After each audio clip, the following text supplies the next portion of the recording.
Hello everyone, and welcome back to Let's Play Let It Die. So, it's the Halloween season. I decided to start recording on this screen to show everyone its awesomeness.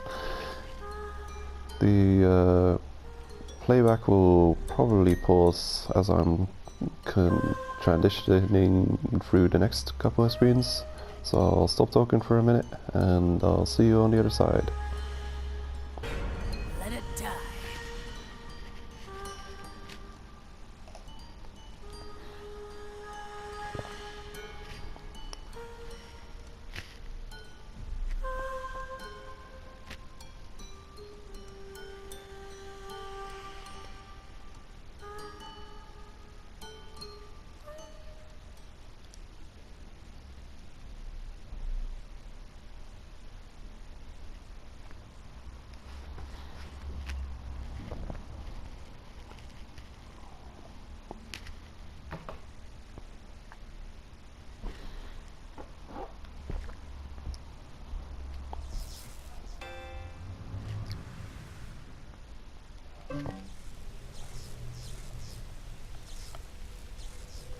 Creepy autumn has begun. New mushroom types have appeared in the tower. Remodel themes added. Started event quests. So, hello everyone and welcome back.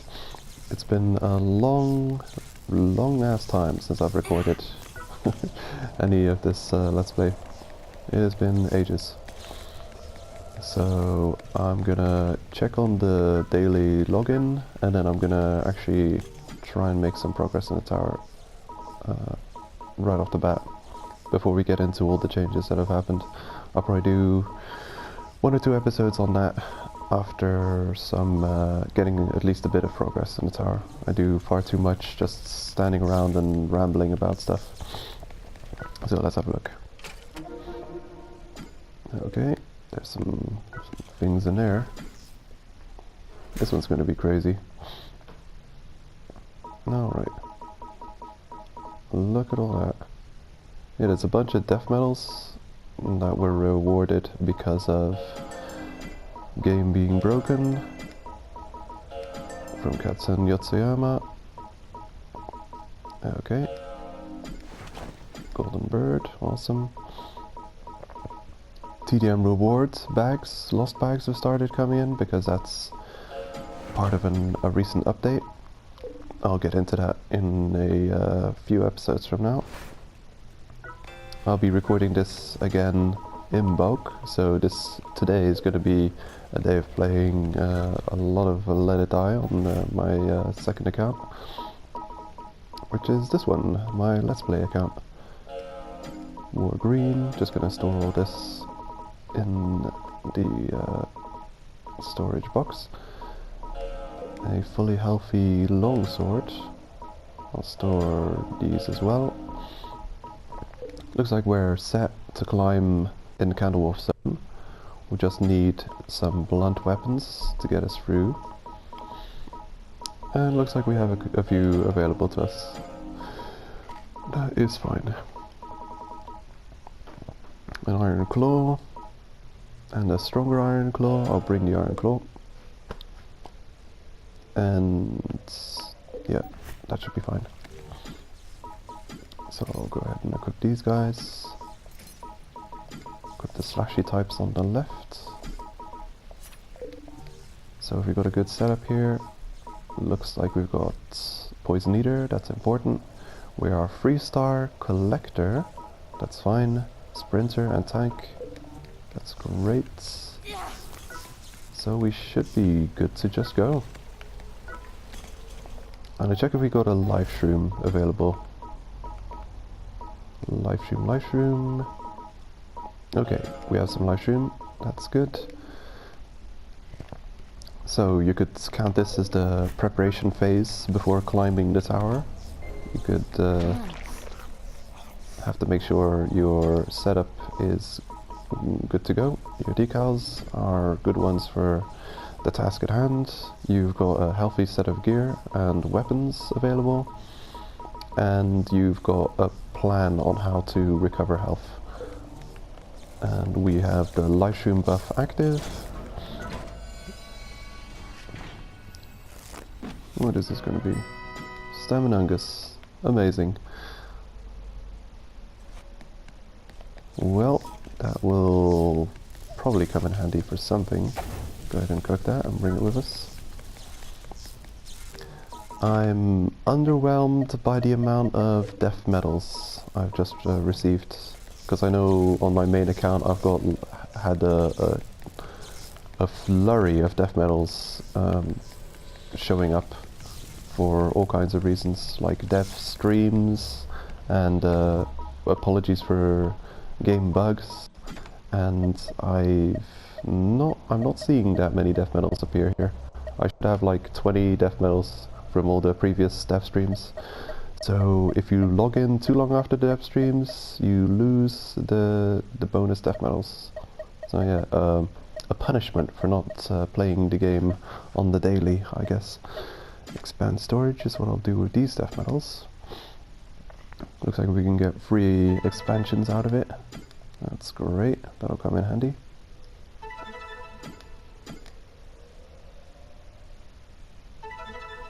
There we go, 30 more spaces to work with. Amazing. A new mail, and that is from Kiwako Seto, slots expanded. Alright, I'll go ahead and read the others in one of the next episodes. So we've reached Akame, let's go and do something, let's kill something.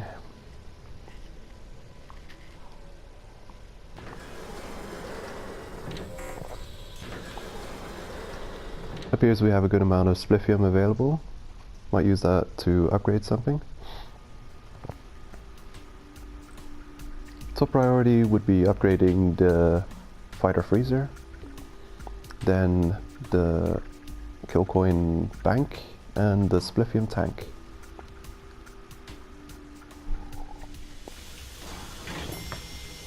The bathroom would be the lowest priority in my world.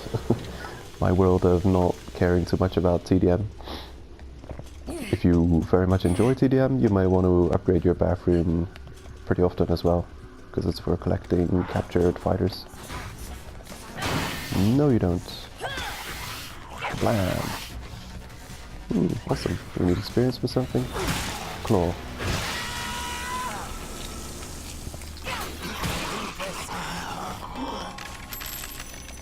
Awesome.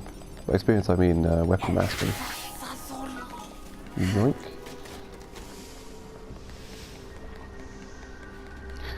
Oh yeah, I haven't even looked at the seasonal quests. Yeah, that's gonna be in an upcoming episode. We'll do 1 or 2 episodes on just some combat in the Counter-Wolf Zone. And then dip into all the ridiculous amount of changes that have happened since the last recording. And have a quick look at the mastery, see what we need to make sure it's a level up. Data, the mastery. Okay, katana. I must have picked up a katana from someone somewhere. Maybe a hunter sent after us. Okay, so the unarmed, the fist weapon has to be upgraded for a lot. It gets really strong on its 20th upgrade level. It takes ages to go from 19 to 20, but it increases damage by like 250 or something, some ridiculous percentage. So if you run out of ideas for stuff to upgrade, try and finish off your enemies with the unarmed, if you are able. Because getting that maxed out will really help. Having some decent unarmed damage, get you out of a bind. Alright, is there anything we need to upgrade? These claws, we've got those. The thingamajig, the iron, we've got that equipped, but it does need upgrade. That is fully upgraded. Alright then, I guess we'll finish things off with the Gortastic Fist or Claw attack. if that pops up. You tend to get gore-tastics more quickly on blunt weapons, I've noticed. Makes sense you'd cause your opponent to get groggy after taking a baseball bat to the head. So this is an interesting room you'll come across on many levels in the Candle Zone.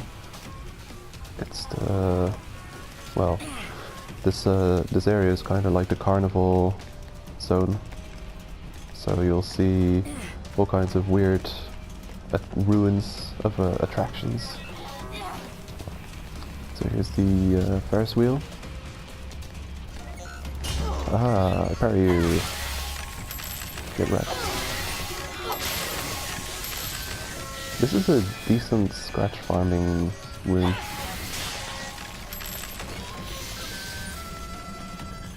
Always a whole cluster of scratch tubers meandering around the lowest area of this room. So we'll be checking every red chest and silver chests, looking for new blueprints. I'm excited to try, well, eventually getting the Motor Psycho. Should be around somewhere. That'll be a good weapon to have in Candlewolf. So this room, this is a doozy.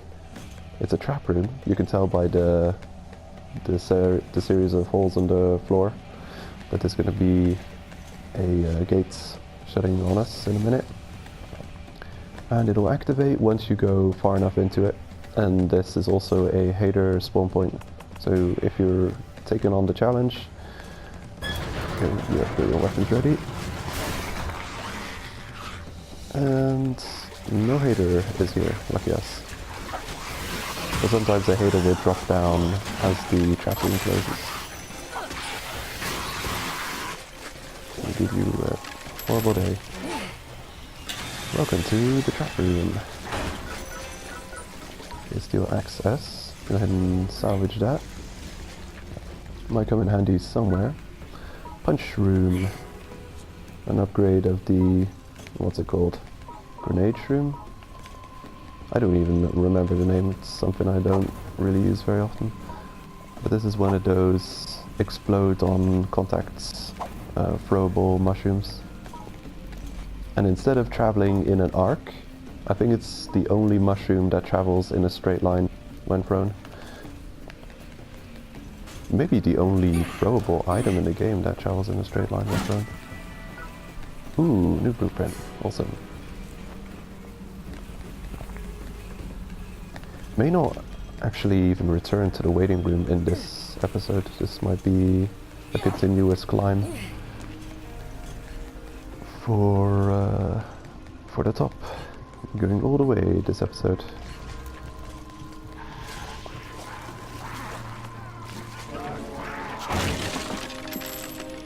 Hello, Mr. Haterfied.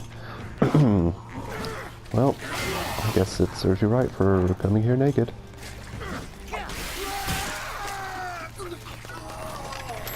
And your longsword not even upgraded. What a pity. Hello, cat eye shroom. This might be a new mushroom. I'll have a look at that in a minute. I can hear some screamers growling. Okay, there they are. Whee! Plonk. Oh damn, I took full damage. That's right. You can jump on enemies' heads to give them a little bit of a stun as you have a height difference. But bear in mind, if you're falling far enough, you'll also still take full damage and be stunned from the fall. Okay, Bronze Pumpkin Shroom. This is a special mushroom just for this seasonal event that's going on right now. Creepy Autumn. Just like you had the Easter event. I forget the name of that event. The summer event. And now we've got the autumn event, which grants pumpkin shrooms. And that fills the rage gauge Rage gauge S, small rage gain from consumption. Now, as with most seasonal shrooms, if not all seasonal shrooms, they cannot be cooked, but they have a fixed strength. And there's usually multiple grades in the seasonal shrooms. You'll have bronze, silver and gold, and they'll vary in strength depending on their grade. So we'll go ahead and cook this creepy looking shroom. This is the grilled cat eye shroom. I'll have a quick look at the mushrooms in our picture book. The mushroom collection, so we've picked this one up, Staminungus. Infinite stamina for a certain amount of time. 30 seconds, uncooked, cooked 40 seconds. We picked up a punch shroom, which is kind of the same as a, what, broom shroom they've called. Okay, so boom shroom is a explosion for 80 attack when eaten. Was that always there? I feel like that was not always specified. Well, anyway, this thing does 240 attack uncooked and 300 cooked. The punch shroom does wow, 2,800 attack when thrown uncooked and 3,500 attack thrown when cooked, which seems substantial. Fishy fungus, a mushroom acquired from defeating an original fish. What else have we got here? A false brain shroom. That's kind of like a brain shroom, but not as powerful. Causes the enemy to be in a groggy state, which allows for gortastics, with a chance may cause groggy. There's a high chance that it doesn't cause groggy, and the enemy just gets knocked over. Here's the cat eye shroom. This is a useful mushroom, quite so. So it has a slow motion effect that lasts for 11 seconds cooked. It doesn't stack, so other mushrooms of this type, for instance, the buff type mushrooms that will buff your fighter, some of them will stack and some of them will not stack. And stacking means that you can consume multiple of these mushrooms and the duration stacks, not the effect. So if you eat an attack up mushroom, like the red sting shroom, its attack will be 75 increase, no matter how many you eat. But if you eat multiples, if you eat like 10 red sting shrooms, your effect duration for the buff will last 10 times 35 seconds. So you can collect a whole bunch of attacking mushrooms and eat them all in one go for a specific challenge, let's say a boss you're wanting to take out. You can eat them all before you initiate the boss fight, and the buff will remain on your fighter for a significant amount of time. So that's a very viable tactic. Now, this one, a cat eye shroom, is a nerfed version of the slow mungus. The slow mungus stacks, and the cat eye shroom doesn't stack, but it also reduces HP when eaten. So it's quite it's quite the nerf. Nevertheless, it's an handy thing to have available to us. Are we going this way, or yeah? No, it's the other way. And a stamp machine. Go ahead and get this one. Okay. All or nothing. Yeah, perfect. Bam. That's our first stamp for Candlewolf Zone. I may get many stamps between episodes. Like, the thing with stamps is they're on many floors that are available on rotations that are not there every day. Tower rotations, floors that rotate out. I don't think I've gone in depth on the tower rotation thing, but today is Monday and there are a whole bunch of floors available today that are like not available any other day. So Monday's got kind of a rare floor rotation, and the same with Friday. Okay, another pumpkin shroom. May have to get the quest for that. I know there's a quest. These guys are tricky to deal with.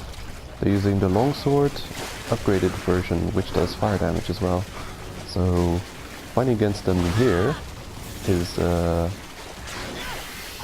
smart thing to do, because the water will put out the fire that you the fire damage. Well, you'll get damage over time from fire sources. Come on, parry. Gotcha. So as you can see, we're taking fire damage, but only a little, because we're on water. Have I got any healing mushrooms? I've got the snail for poison eater. So I'll go ahead and perfect guard him. There we go. And as you can see, we're on fire and taking fire damage and armor durability damage every tick of fire. So I think I'm gonna drop the snail somewhere so we can heal up a little bit. I don't think there's much enemies that deal fire damage before Candlewolf. This may be the player's first experience with fire damage. 1 minute. Just getting this healing set up. We want the poison healing over time from Poison Eater. Gimme. There we go. So there's ways you can deal with fire damage.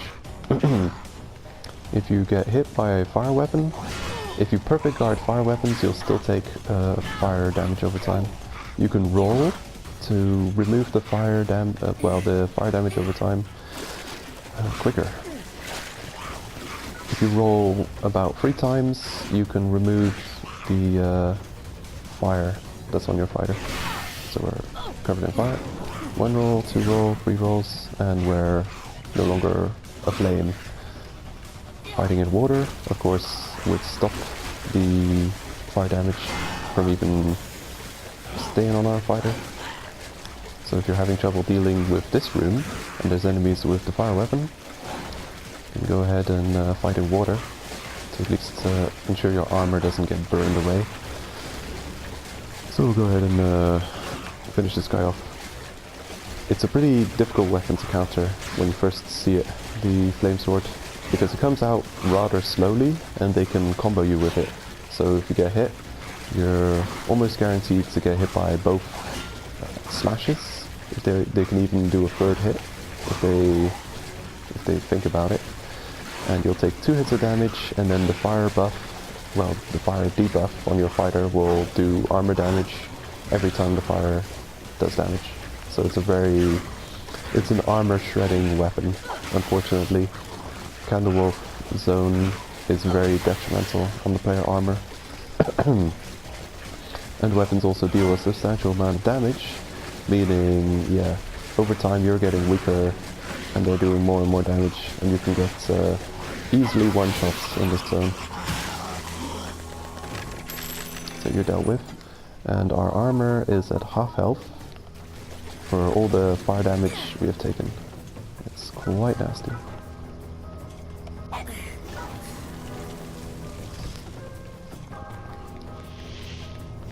There's a lot of fire sources to cook food in Candlewolf, luckily.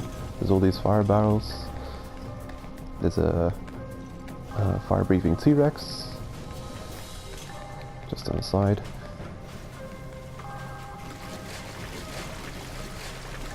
This room is difficult to traverse. There are certain ways of getting back up if you fall down into the water pit.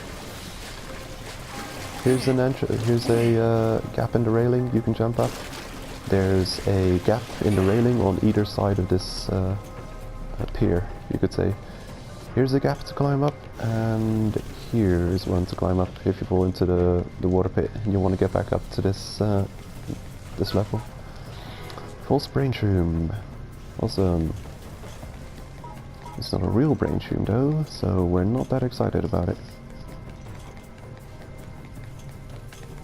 Ooh, there's a way up. So we've got Akami has 2 exits. One of them is locked to us right now, and the other one will lead us up. And as is often the case, you can tell where the floors are going to end up by the escalator's direction. So the green floor that is now locked to us will probably lead off to a side area, and the purple floor that is open to us will lead to an elevator floor, I'm guessing, because it's pointing straight up, so the floor is probably right above us, and anything on the middle line, as you can see, the blue line in the middle, that's the main elevator route in the game, and unlocking those elevators is the permanent progression path, the main permanent progression path of Let It Die. Oh no. Oh, that is unfortunate. They've trolled us. We've been trolled. This is not an elevator room, an elevator floor. This is a side floor. But it looks like an elevator floor.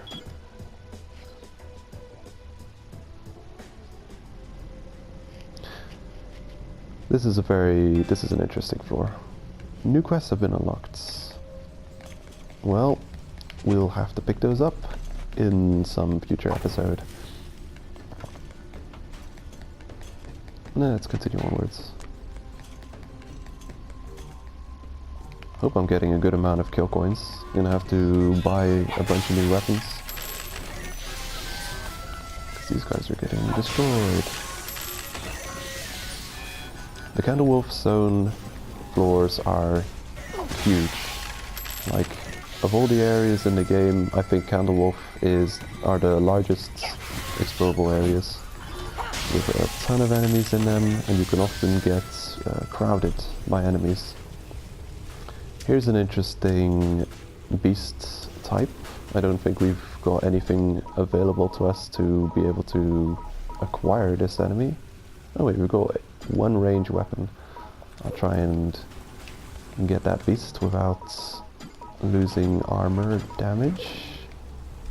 Okay, I hope there's no enemies nearby. So, you can get these. They are thingamajigs. Beehives. You can get these beehives by either throwing a living beast at them to knock them down, because it counts as a beast, the beehive, and stuck beasts can be knocked down by live beasts. By stuck beasts I mean beasts that are stuck on walls, or, as you can see, we've targeted them. You can shoot them down with a ranged weapon. So let's try that. Ooh, missed. Come on, try again. Another miss. Got it. So we've knocked it down. You can hear the bees. Okay, we could just pick it up. You can also stomp on it, I believe, which angers the bees, and then they'll attack you for a long time, doing a lot of armor breakage. So go ahead and pick this up. Pretty valuable healing item is a fire source. Go ahead and cook that. And a cooked beehive is a great healing beast. 700 healing. Fantastic. This might be the end of the episode. Seems like we're running low on time.